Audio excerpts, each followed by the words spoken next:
Today I'm very excited to talk to Anthony Quigley. Anthony's an old friend. I've known him for years through the digital marketing industry. I've been so impressed about how he's become the ed tech master.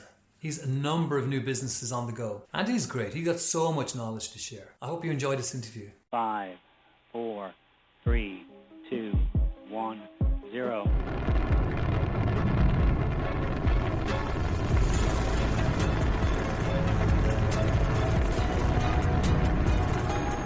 Welcome to the Selfmaker Show.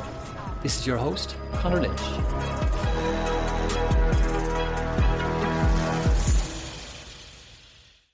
Hi Anthony, how are you today? Hi Connor, I'm good. How are you? Surviving lockdown version 2. Yes. Enjoying the fine sunny Friday afternoon. Yeah, it's a nice day. It's Yes. cool though. So I obviously know you for a long time. Know your background and what right back to Web Kitchen and before Digital Marketing Institute. So know you a long time. But some people out there mightn't maybe know you and your story, your career story and journey. Could you maybe tell us a bit about that, please? Sure. I suppose the most relevant part to this would be, I suppose, Digital Marketing Institute. So myself and another guy called Ian Dodson founded a company called Digital Marketing Institute to try and solve the lack of certified digital marketers around the globe. And we built up the company and we got it to a certain point. We have probably trained 25, 30,000 people by the time I left the company. So I left the company 3 years ago, just over 3 years ago. Or maybe the company left me, but essentially somebody bought my shareholding, which was nice. But in the meantime, I'd started another education company, and I'd done prior to Digital Marketing Institute, I'd done quite a bit of education. I was involved with Microsoft Education years and years and years ago before you and I met. So I suppose it all emanated out of that, and what's been happening now over the last maybe 15 years, I've been involved in education full time. So I'm involved in maybe half a dozen different companies, all in the ed tech or education technology world. My current endeavors are in Code Institute. So we teach people about coding. We get them a job in coding. We change their careers. I do education in something called corporate governance, which is all about making sure that companies are run properly. I'm involved with UX training. I'm involved with financial training, accountants, and so on. I also involved with customer experience training. So very niche playing. It's not a general product like a Udemy or Udacity where you might have 100 products. We have effectively one sector, one area, whether it's coding or UX or financial or corporate governance or whatever. And we drill in and find people who are interested in those very specific areas. Very good. So looking back, it would seem very obvious that these would be great areas to set up a business in. But at the time, how did you suddenly have the realization, I must try this out, or this looks interesting, this is growing, and there's an opportunity here? Yeah, I suppose hindsight is 20/20 vision, which is great. So if only I'd done things differently all my life. But what happened was, I suppose, the trigger for Digital Marketing Institute, which has then triggered other companies, was we had a company called Web Kitchen that you referred to, myself and Ian, and we were building websites and doing marketing and advertising for these companies as they built up their online presence. And it was really, really early. It was 2007, really early in the Google world and the Facebook world and the social media world and the digital world. And we were being asked, could you train our staff in email marketing and in Google AdWords? And Google AdWords was just starting. So we did those things, and we did half a day here and a day there. And then we realized, actually, you know what, we think there's a market for a fully fledged diploma in this space. And in many respects, you look back and you say, well, actually, that wasn't really rocket science. What it was stringing together a bunch of disparate courses, which email and analytics and AdWords and so on, and putting them together and calling them a diploma. And effectively, if you look back, that's what we did. We started running these in the classroom environment, when you could go into a classroom, and we were being, really successful at that. But we were limited, because you're very limited if you run a classroom training business, because you have to keep finding classrooms, and you have to keep hiring classrooms, and you have to find people who want to go to a particular place on a particular day to hear a particular person talk about a particular topic. So that's actually quite challenging. Administratively, it's very expensive. So after a few years, we realized, actually, we don't want to be in this classroom business. We want to be in the online business, because there are people outside of Ireland and the UK and a few other places who want to get this access, who want to get this knowledge and certification. So we moved online, and we did it quite successfully as well. And the interesting thing is, as you teach salespeople, here's how you would sell the virtues of going to a classroom, and 2 weeks later is, okay, classroom is old. Here's the virtues of selling online and why you would go online. But we managed that transition. In the startup world, we'd call it a pivot. But we managed that transition, and we really took off. So there was a combination of factors. We were lucky, and don't let anyone tell you that luck doesn't play a part. It plays a huge part in success or otherwise. We were really lucky. We were riding a wave. Everybody wanted to hear about this digital stuff. How do you get to the top of Google? How does Facebook work? What's Google Analytics? How do you analyze traffic to your website? And we were riding that wave, and it was great. What was the question? So we were on that wave, and it was great. It was great, and we managed to fend off a whole bunch of competitors, which is good. We just kept on going. I'm very simple and dogmatic and single-minded and focused and all of those things. And I think you have to be when you've one product to sell. Yeah. So our job was to find people who are interested in what we have to sell. Yeah. And Google AdWords actually is a huge beneficial tool in that respect, because you know what? If somebody's looking for something, then Google is a great tool. So if you're looking for a plumber in Huddersfield, then you type in plumber in Huddersfield. So the results that come up should reflect the search. Whereas on Facebook, more like newspapers, it's what's called interruptive advertising. So you're trawling through your feed on Facebook, and an ad pops up for something that you may or may not be interested in. Now, Facebook try and match. Try matching, but it doesn't always work. Whereas on Google, if you type in, I want a course in knitting, then you'll find a course in knitting. So we rode that wave, and we knew how to do that. And a lot of our competitors didn't know how to do that. Yes, very good. And I remember you started announcing deals in different countries, and you were next to this country, next country. How did you achieve that? Because that was a huge part of your success, I imagine. It was. And in fact, when I left, it was 50% of our business was other people selling our courses, and 50% was us selling directly. So I worked for a company called Microsoft, who you may have heard of. And Microsoft sell everything through what's called a channel, or a indirect process. So what they do is they sell to a wholesaler, who sells to a reseller like Currys or Dixon's or whoever, and then people go in and buy the product. So I used that model.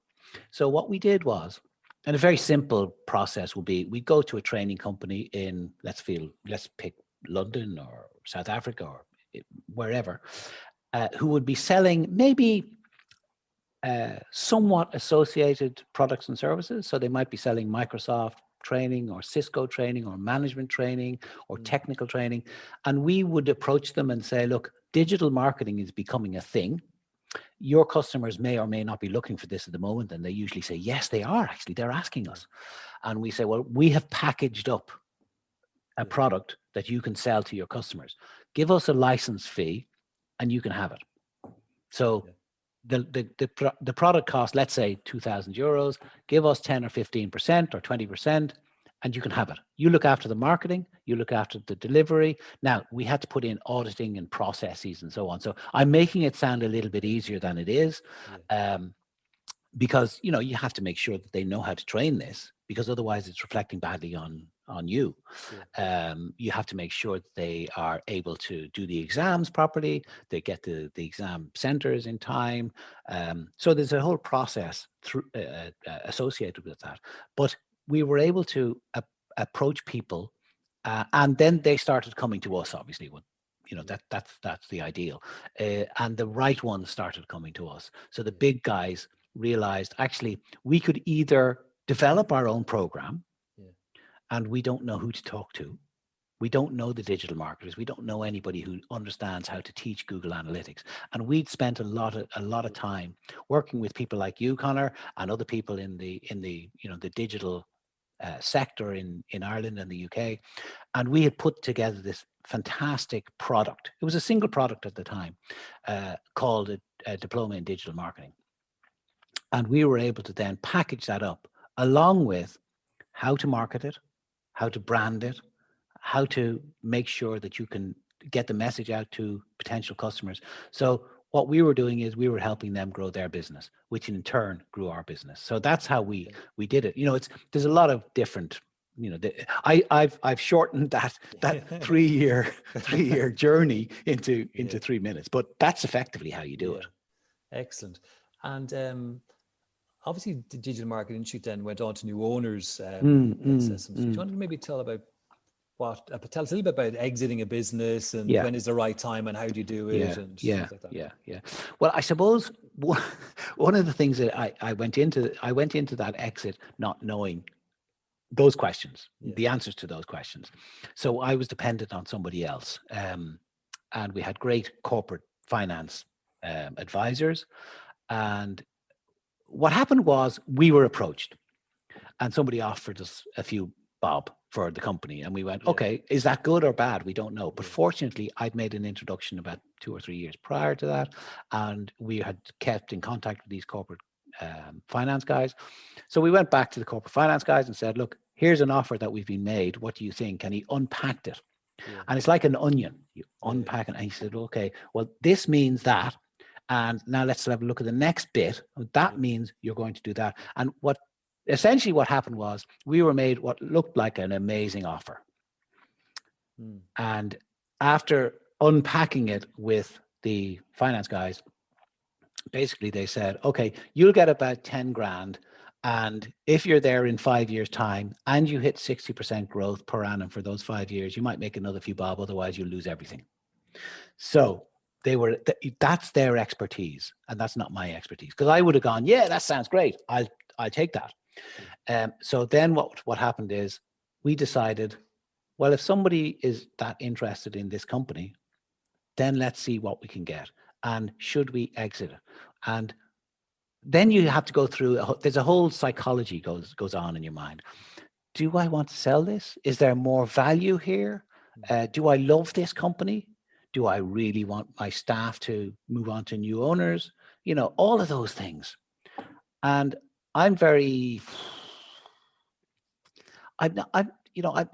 impartial to business, in that, not impartial, sorry, that's the wrong word. I'm very pragmatic and removed from the personality of the business, because after 5 or 6 or 7 years, it became a business. Now, how do we increase this business? And I could have been selling coffee or computers or sunglasses. You know, it was just, I'm passionate about education and I'm passionate about digital marketing. But I then realized, actually, you know what? This is a business and this can go far.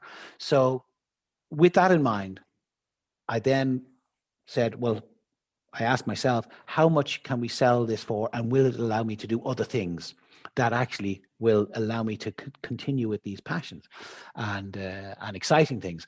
So with that in mind, we actually went out to the market. The financial advisors went out to the market, and essentially they don't know our market, so we have to help them find people. But what they do is they're very good salespeople. They know how to sell a business. As I don't know how to sell a business. I know how to sell a product. I know how to sell digital marketing. I know how to sell code coding education. I know how to sell online education, but I don't know how to sell a business. So that's, it's play to people's strengths. That's what I love doing in this, is playing to people's strengths. Now, based on all that, I now know about how a business sells. Yeah. So I've learned that. Yeah. I still don't want to be the person who sells the business, but now I can understand how to help and shape the exit process. So when I started Code Institute, I started with the end in mind. And the end is, let's sell it. Now, we don't have a business. We don't have a start. I don't have any money. I don't have any products. I don't have any people. And I have no income. But we're going to sell this. Yeah. That, if you start with that in mind, then you know where you're going. But if you don't start with that in mind, then you're just in the business of running a business and growing a business for no reason. Yeah. So, and I found what I'm good at. And I'm good at starting and growing a business to around about between 10 and 50 million euros capitalization. So it's not huge. The way I described it actually to a potential investor was, I'm like a builder who can dig the ground, get the foundations in, get the first block up, and get the apartment block to a point where somebody else can take over and do all the shiny bits and the filling in and the filling in of the bathrooms and kitchens and so on, and then manage that apartment block for the next 50 years or 10 years, and collect the rents and so on. That doesn't excite me. Collecting rent doesn't excite me. Putting up the foundations excites me. So that's what we're doing with Corporate Governance Institute at the moment, for instance. So we're 6 months in and we're just putting in the foundations, and it's great fun. Yeah, so that's brilliant. That you can learn what you're good at, learn what you enjoy, and then play to your strengths as well. Well, that's one thing. Unfortunately, I found it out too late in life, but I'm delighted that I found that. I love what I do, and I know what I'm good at, and I kind of stick with that. And I find people who are really good at things that either don't interest me, don't excite me, but are important to the growth of the business. Yeah. That's great. So there's a little portfolio there now, developing. If you could pick one out that you think is most exciting, or that has the best potential, and that we'll be watching out for in the next couple of years? Well, they all have potential. So I'm involved. I mentioned a few of them. So they're involved in probably half a dozen. So, is there a favorite child? Is there a favorite child? There's not really. They're all at different ages. So Code Institute we're 5 years old ish, and we're growing at a pretty exciting rate. And we've 50 people, by the way, 50 or 60 people, all working from home, of course, at the moment, growing quite rapidly. We've a good solid board. We've a good foundation for a growth business. So 50 people isn't a small company in Ireland, but it's not a large company.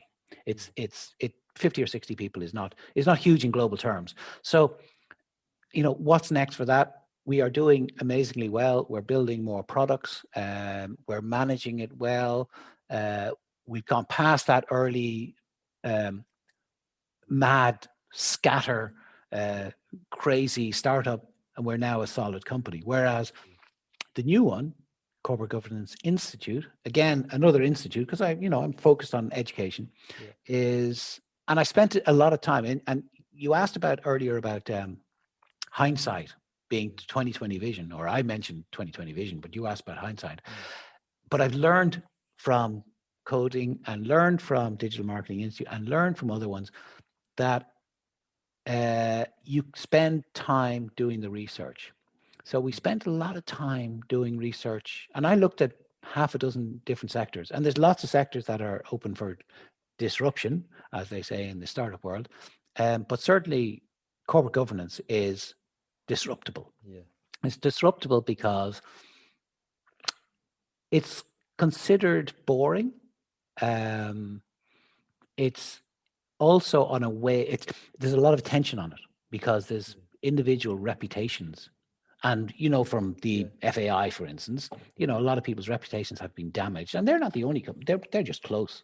There's lots and lots of companies like, there's Wells Fargo, there's Cantillon in the UK, and so on. And so people's reputations are at stake, as are the business reputations. And corporate governance has been thrown into the limelight. But there's very little, if any, consistent certification across the globe. So what we looked at was, so let's have a look at the certification. Okay, it's a bit sporadic, it's a bit hit and miss, it's a bit, very high quality in some places, very low quality in other places, but there's no one standard. And so the question that I asked myself is there an opportunity for us to codify what it means to be a good director?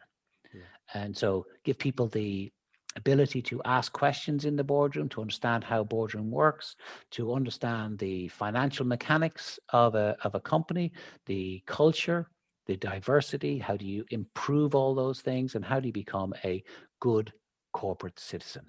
And we think there's a market for that. So that's exciting because it's the current thing. As you know from your behavioral economics and behavioral science, the latest thing is usually the most exciting, and that's the latest thing. No, and I know I've done some work with David previously, as he was exploring this idea, and I thought it was an exciting idea, and he's the right guy for the job, for the business, because he knows it so well, and he is passionate about an area, and he's got the credentials. And then teamed with you with the ed tech and the education experience, I think it's a really, really good team. So that's an exciting one to watch. So lots of that's some really interesting opportunities that you're working on. Is there any other areas that you're it's all pure education? Is there anything else that you think that's quite interesting out there at the moment? The world abounds with exciting opportunities, exciting things to do. So, but do I go off and, I'd love to be in the IoT world, but then that in itself is huge. As you know, I cycle a bit. So should I be getting into the new bike world? As new bikes come out and new types of bikes come out, so that they're IoT enabled, and you can make sure that they're not stolen, or they are stolen, and they have lights built in and not lights built in, and you know where they are exactly at all times, and tubeless tires, and so you could go into any area and find opportunities. So there's no lack of opportunities. Healthcare, by the way, just in terms of globally, what's prone for disruption? Healthcare, big time, and education, big time. So I'm in one of those. So education, all the universities, all the colleges, every piece of education is going through a disruptive time at the moment, and it's been accelerated because of the pandemic, completely accelerated. So I would suggest look 5 to 10 years out, and that's where you should be thinking.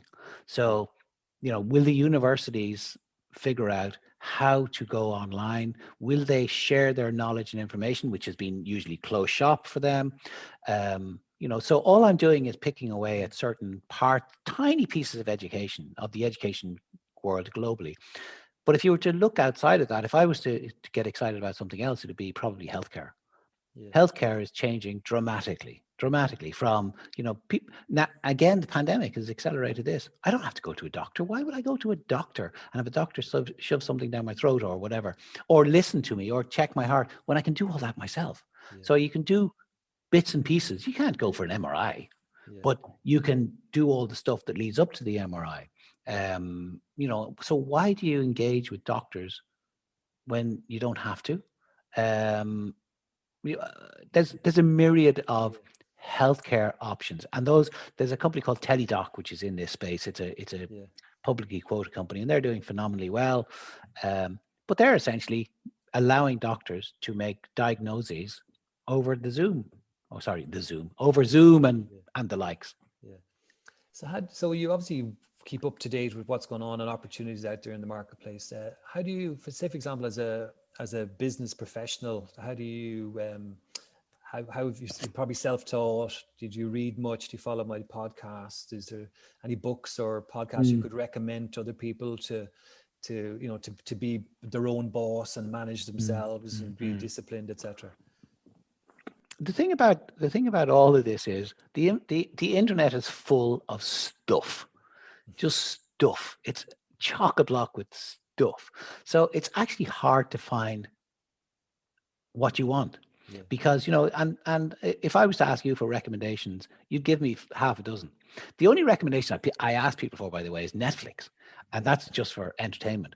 But stuff that I'm reading at the moment, it's quirky little books. Like I read the Mark Tighe's book about champagne football, Yeah. about the downfall of the FAI Yeah. because of the guy John Delaney. I'm now reading.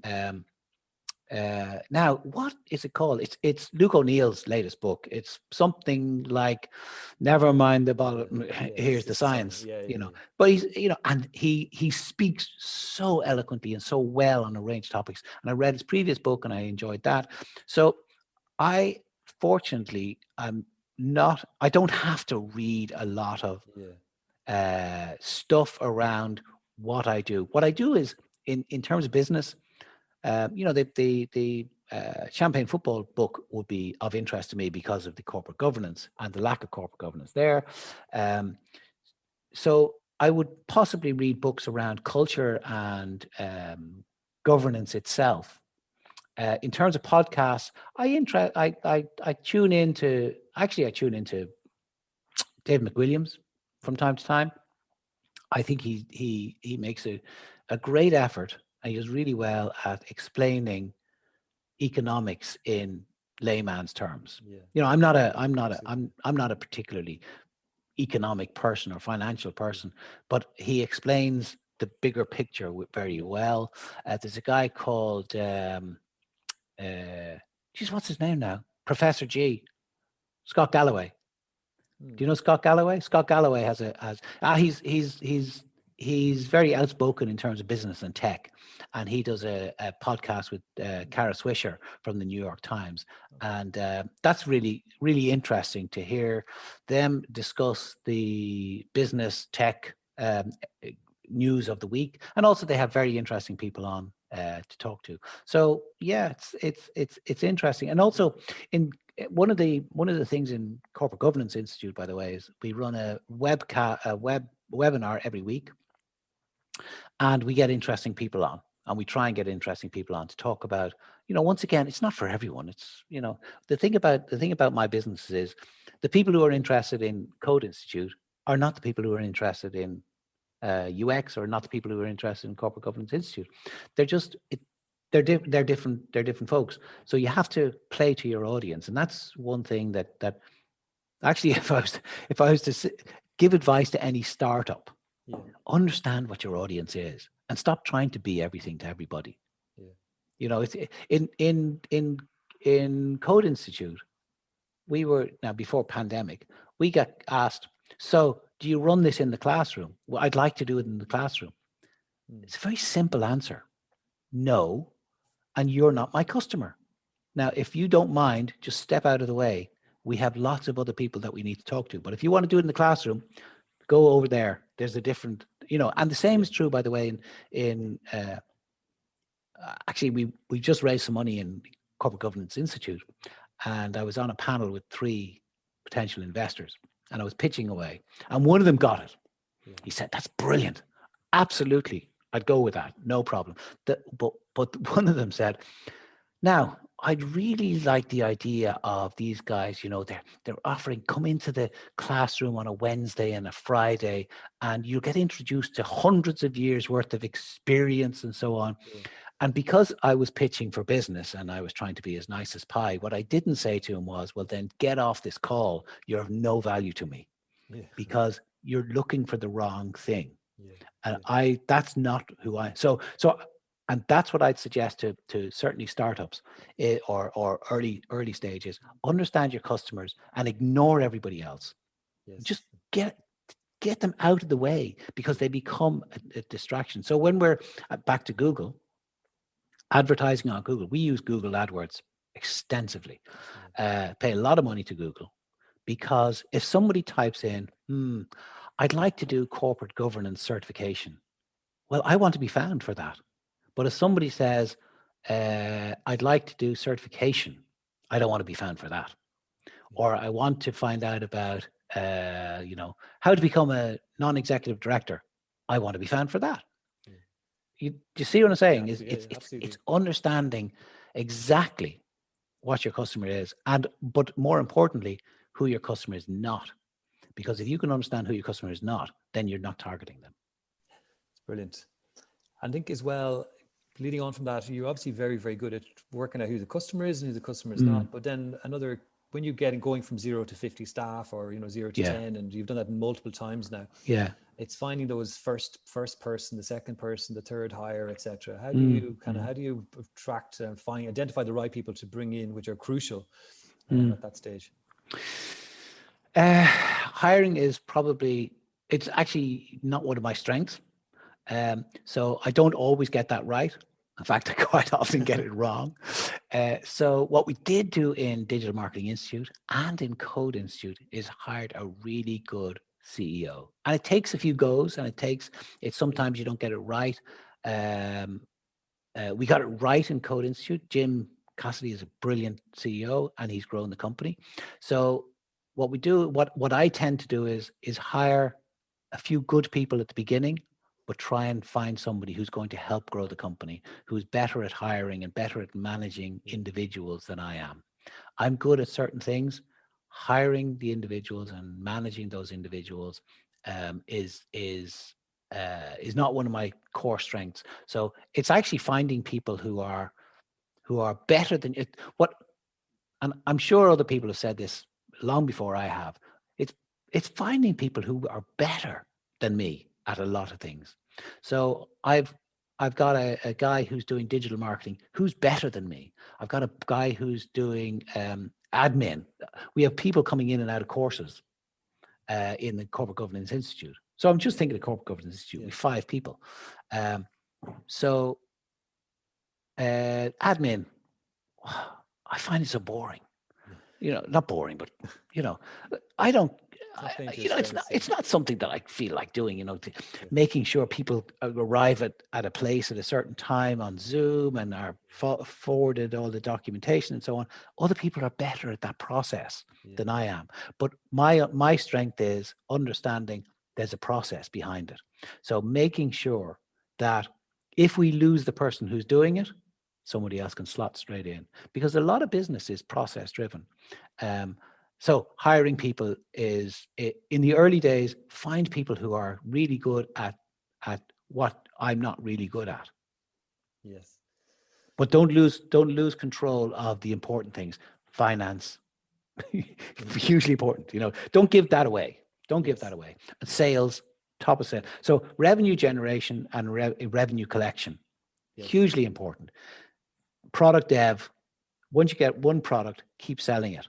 Keep selling it. You can produce other products in the background, but keep selling that one product if you think it sells. So the core skills, so a lot of the listeners will be working on their own, perhaps self-employed. They may be on their own. They may not, they're trying to, I suppose, follow a journey of on their own, build on, and then try and work with people to add in those skills. So key skills up, developing a product, developing a service, the finance, the sales. How do they get good at those? Or is there any kind of fast track? I want to help them in this area, but is there any other kind of tips that you would have for people to become better at selling or better at finance? Because it's crucial. Finance is, you just have to learn it, and you're going to make mistakes along the way. And just remember that I had this in Digital Marketing Institute all the time. The salespeople would sell something, and it'll be in the system, because we had a little system, but then we wouldn't collect it. And I'd impress upon them that once you sell something, it's now my money. And they haven't given me my money yet. And my money is not in the bank, it's in their bank. So go and get the money and be really rigorous about cash collection. That's really important, because people will try anything on. So that's a matter of just learning it. In terms of what was the other one? This finance, sales. Individuals are sometimes, they find sales difficult. people love salespeople. They love a good salesperson. Don't ask for the business, because here's the hardest part: to sell the first 10 items or sell the same item 10 times. Yeah. So on our course, our very, very first course, it started September the 5th or 10th or whatever it was. We found 18 people to sell it to. And there was 18 people on the first course. There's going to be about 30 on the second course. Yeah. And the salesperson has no problem selling that. And as long as you set up the structure for the salesperson. So we hired a salesperson. Yes. They had some education background, which is great. And they're really good at closing business. And they just you have to give them. And if you're on your own, you have to you have to give yourself an environment where you feel comfortable that you're selling something of value. Yeah. And you have to believe in that. So I believe that the diploma in corporate governance is a good product. Yeah. Now, I believe it's a good product because of the following 5 things. Now, I have to then impress upon the salesperson that these are the 5 things that you need to be talking to the potential delegates about. And what he does, as Fergal, what Fergal does is then tries to get those 5 things. And then over time and over the last 2 months, he's been learning what customers are asking. They're actually asking you about a 6th and a 7th and an 8th. Okay, well, let's bring those into the bag. Yeah. So now we'll change or update our messaging. So the messaging is, are you strong on corporate governance? Are you strong on diversity? Are you strong on culture, or whatever it is? Or so for somebody else, it might be, I want to progress a career as a non-executive director. So we have to understand that, but be confident about the product that you're selling. And if you're on your own and you've built something, I would strongly suggest you try and get somebody to give you money for it. Mm-hmm. If they give you money for it, they believe in you. Yeah. If they give you money a second time, you're on a winner. Yes. Because now, not only have you proven yourself once, you've proven yourself that actually they'll come back for more, which is really good. But certainly this idea that startups need to absolutely get it 100%. Yeah. By the way, I shouldn't tell you this.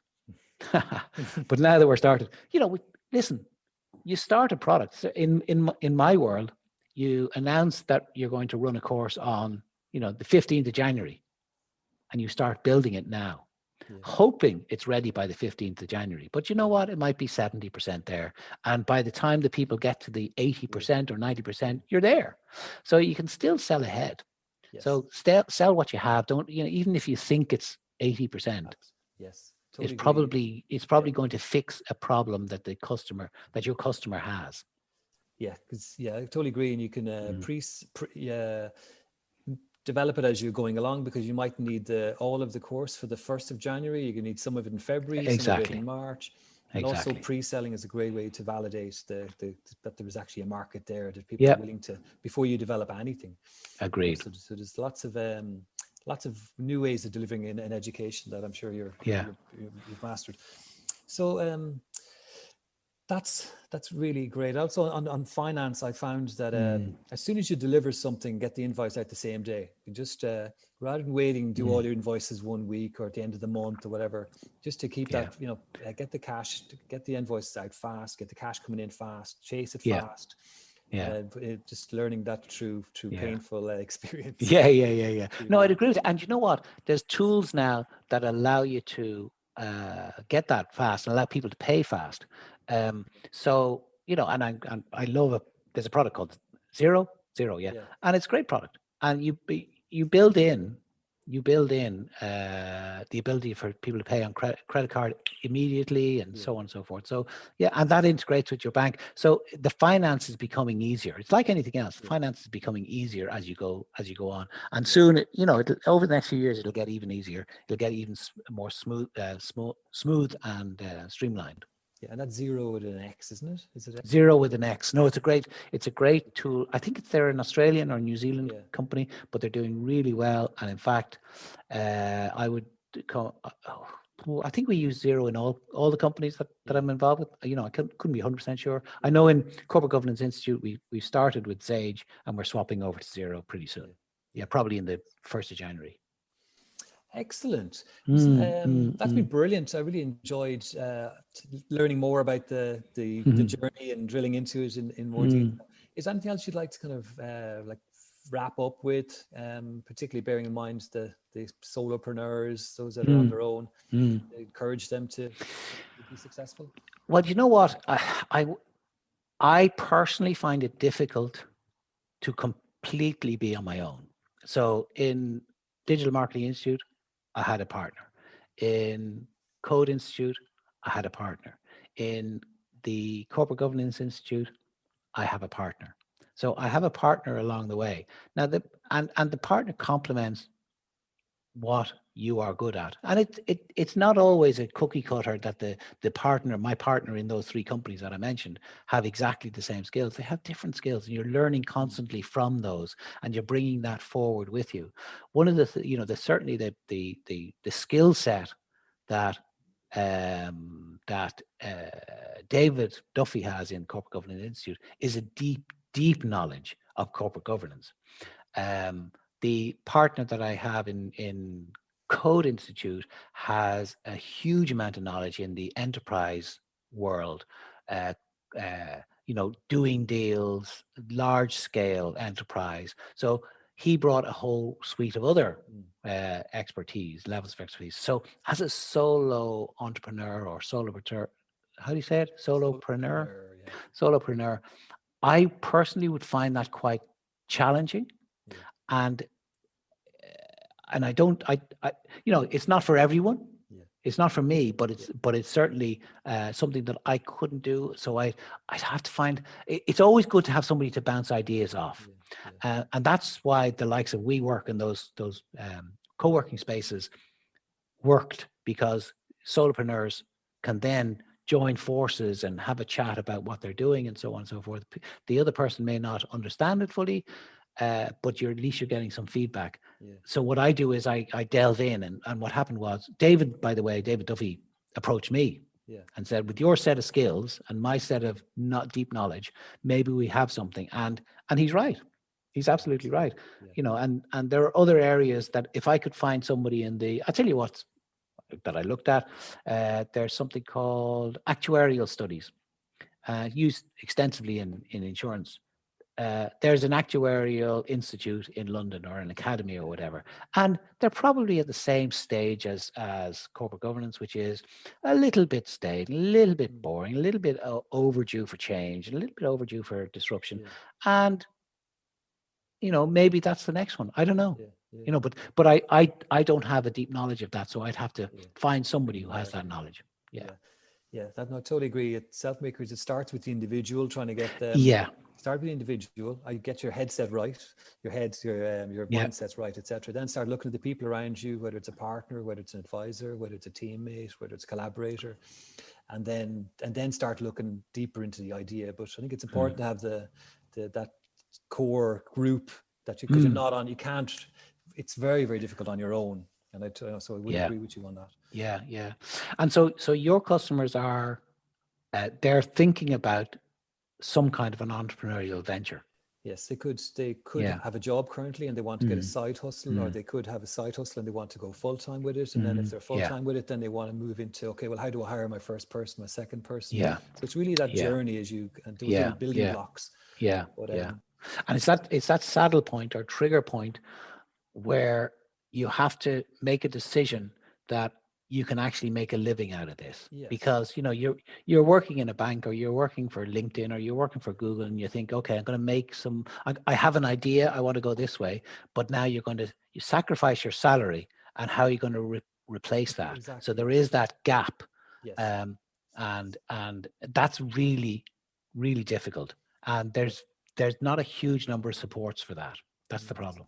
So there is as you say, it's trying to get that first sale. So you still have a job, you might get the first sale, you might get the second sale, you might get the third sale. Then you think, okay, now I maybe could replace my salary. Yeah, exactly. So there's a lot of different jump off points, and the different people are at different stage of the journey.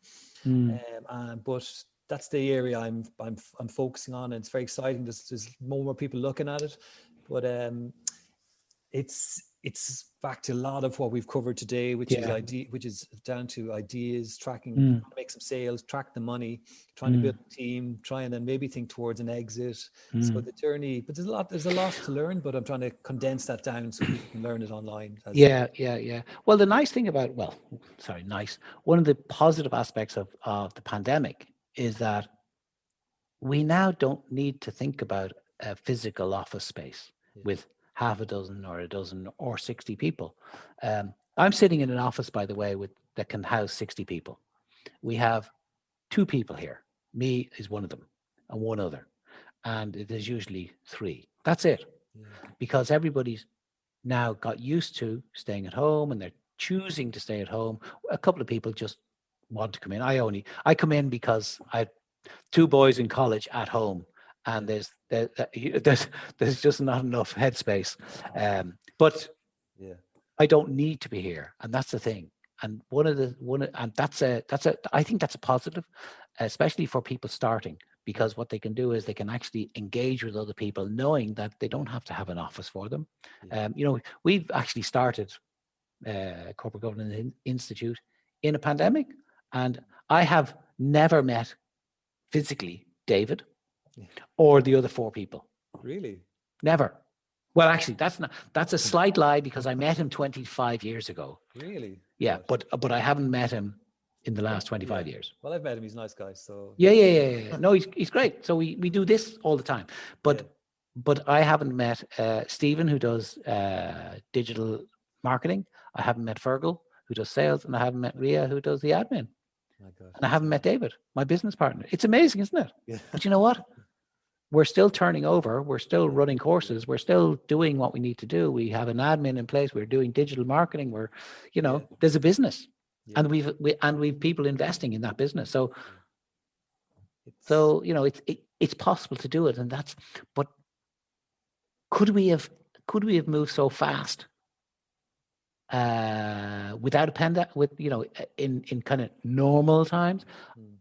Possibly because of the way I work, but you're not constrained to that. That's the point. There's no constraints here. Yeah. Well, listen, it's been amazing talking to you, Anthony. Thank you so much for your time. I'm sure you've had a number of meetings. Thank you very much, Connor, for the invite. I hope it's been useful, by the way. It's been really, really interesting. I think people will get an awful lot from it. I've got a huge amount from it, because I really admire what you've done in all these various sectors, and our paths have crossed a number of times along the way. Absolutely. And hopefully they'll do that again in the future soon. So thank you. Have a lovely afternoon, and talk to you again soon, Anthony. I hope you enjoyed this conversation as much as I did.